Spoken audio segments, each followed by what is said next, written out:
Which Friends actress almost joined NCIS? Why was Mark Harmon the last resort for the role of Gibbs? And how did Michael Weatherly almost lose his job? Hi, I'm Dylan, and you're watching Awesome Movies. Grab your gear and let's go. What if the spinoff hadn't worked? It could have been a very different world if Donald Bellisario hadn't spent 4 years as a sergeant in the Marine Corps, which inspired him to write NCIS. If he'd had a different career, we would have never met Gibbs and the team.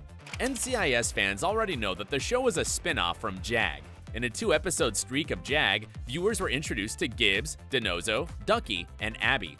The NCIS showrunners had high hopes for the Navy drama, to reach a younger audience, focus more on the investigation, and not become another CSI.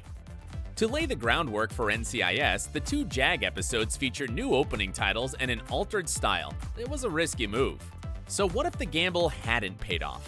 According to IMDb, the pair of NCIS episodes had a massive bump in JAG viewership, attracting about 2 million more views than the preceding episodes, so it was definitely safe to say that the audiences liked what they saw, and they still do. The right actors for the job. It's almost impossible to think of other actors joining the cast, but if some of the initial casting decisions hadn't changed, we may have seen a totally different show. For starters, could the show have been even slightly as cool without Abby? There was almost a chance of this, because Katie Sackhoff was very nearly cast as Abby, but decided to go with the role on Battlestar Galactica instead, paving the way for Perette. And though NCIS's first female agent, Cailtyn Todd, only stayed for 2 years before leaving the show, her storyline might have lasted longer if she'd been played by a different actress. Jennifer Aniston not only auditioned for the role of Agent Todd, but was made an offer before she had to turn it down. The reason? She was tied up with Friends for another year, so the writers could either wait a year or recast the role. And we know what they decided. No time to wait. And Aniston isn't the only one who was keen to play Kate. Lauren Hawley, who later played director Jenny Shepard, also auditioned for the part. And though she didn't get it, she managed to appear later as the NCIS director. Talk about an upgrade. Mark Harmon as a last resort. While it's possible to imagine a casting scuffle for the smaller roles on the show, it's almost inconceivable to picture NCIS without Mark Harmon. But we nearly had to do that as he wasn't the first, second, or third choice for the role. According to Bellisario, Don Johnson was the first choice for the part after he'd impressed with his work in Nash Bridges. When Johnson turned down the role, the team turned to their second choice, Scott Bakula. However, he also turned down the part because of scheduling conflicts, although he eventually joined the family as the leader of NCIS New Orleans. So who was the third choice to play Special Agent Gibbs? None other than Harrison Ford, but the actor didn't want a television role, so the character was once again up for grabs. And Harmon had to overcome another challenge. Bellisario wasn't immediately sold on the actor. Thankfully, he changed his mind when he saw Harmon's appearance on The West Wing, and actually considered the actor perfect for the role.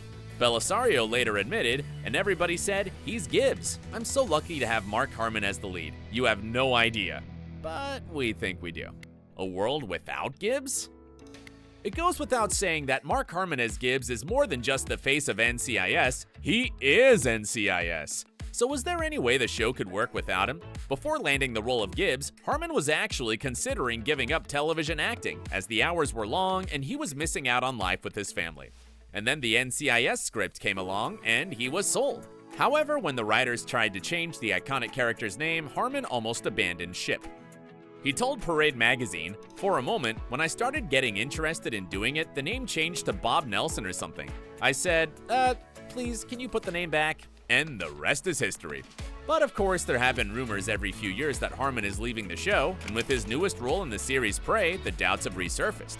And though he's signed on for season 18 of the show, he's been pretty clear that he doesn't yet plan to leave. I've always thought if there's ever a time where the writers are walking into the room and going, "I don't know what to do," then I think we all have to look at each other and call it a day. But we're not there yet, so I see no reason to leave. Fingers crossed that that day never comes. We almost had a Double Trouble title.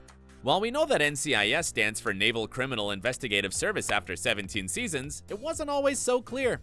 When the writers first introduced the show, they weren't sure that anyone would know what NCIS stood for, and were also nervous about the acronym being so close to CSI, which, as DiNozzo points out in the first season, is only a problem if you're dyslexic. To clear up any confusion, the team decided to call the show Navy NCIS, for Navy Naval Criminal Investigative Service, which just sounds ridiculous. Fortunately, the Double Trouble was eliminated and the show stuck to just having one Navy in its title. The importance of backstories. But there's more to bringing a character to life than good acting. Backstory is everything. Pauley Perette is uniquely qualified to play a lab geek. In an interview, she admitted, "I have a lifelong crime obsession. Undergrad, I went to school for sociology, psychology, and criminal science. Then I was starting my master's degree in criminal science, and then I ended up in the entertainment industry. Talk about crime." It seems like fate that her career went full circle. From crime to acting and then crime on screen, but what would have happened if she had studied something else? The actress has also explained that she's used quite a few quirks to bring her character to life. She even admitted that when she was starting off as Abby, she based many of her character's mannerisms on an unusual muse, her dog, Cece. So the way Abby stands, she stands very upright, and the way she cocks her head, and the way she turns, and the way she walks, like everything is done exactly like this dog. Have you ever wondered how Jethro would while away the hours if he wasn't building a boat? We have. The character's carpentry not only allows him to escape the real world, but is the one hobby, other than his caffeine addiction, that we associate with Gibbs. And as it turns out, the on-screen hobby is actually inspired by Harmon himself. Not only is the actor an accomplished carpenter, but many of the tools we see on the set actually belong to Harmon. Now it just makes us wonder, what if Harmon had had a different hobby? How would Gibbs have changed if Harmon was actually musical or liked to gamble, for example? The possibilities are endless. The disagreement that almost changed everything. Belisario didn't just create JAG and NCIS, he was also the mastermind behind Magnum PI, so he knows his way around a hit television show. However, he's apparently a bit of a workaholic too. Though it's basically general knowledge that TV shows are synonymous with hard work and long hours, Belisario combined this with a harsh management style that included last-minute script changes and working days that sometimes ran to 16 hours.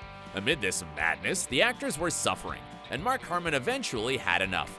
After the actor complained to the network, Belisario was demoted to executive producer. This basically meant that while he was still involved with the show, he's not the day-to-day manager anymore. And while the media went bananas about the alleged feud between the two men, even hinting that Harmon may have left if Belisario didn't change, the actor denied this and simply said, "It's not as big a deal as people make it sound. We're just glad it led to some good changes." The crowd has spoken. Viewer influence. Over 17 years, NCIS has created and killed off dozens of characters, while changing the storylines and personalities of many more. But did you know that these cast changes weren't always inspired by the show's writers? Sometimes the NCIS creatives have to listen to the viewers, and that's exactly what they did with DiNozzo. At the start of his career on NCIS, Michael Weatherly played DiNozzo the douchebag. He was an arrogant womanizer with questionable morals, and the audience didn't like it. So to ensure that the fans stayed Team DiNozzo, the character's personality was tweaked and refined, making him less obnoxious and slightly easier to love. In fact, DiNozzo's chauvinism even affected Weatherly's colleagues. Pauley Perette said in a 2012 interview that fans often asked her how she could stand to work with the man responsible for DiNozzo. And though she responded by defending the actor, saying, "Do you mean Michael Weatherly? Because he's actually not DiNozzo in real life," we're glad his misogyny was toned down. And there have been other instances in which fan pressure changed the NCIS storyline. For example, Dr. Jimmy Palmer, played by Brian Dietzen, was only supposed to have a cameo appearance in a few episodes, but fans loved the character so much that they demanded to see more of him, and the show obliged. By the 10th season, Dietzen is a series regular whose character has his own unique story, and we love it. If the law had beaten DiNozzo.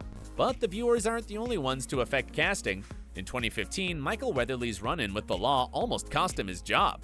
Sure, he may have landed the role through some impressive flattery of Belisario, securing him the role of DiNozzo just 2 days later, but no amount of flattery would have saved him if he'd gone to jail. In November 2015, Weatherly was arrested for drunken driving, which usually carries a 6-month prison sentence. Luckily, he was let off with a $1,000 fine, 3 years probation, and 6 months to complete a Mothers Against Drunk Driving course. We hope he's learned his lesson. No regrets. Okay, a few regrets. Just because the show has lost so many actors doesn't mean that the writers have enjoyed saying farewell to the characters, but there is one character who the writers have admitted they totally regret killing off, and it's not Agent Todd.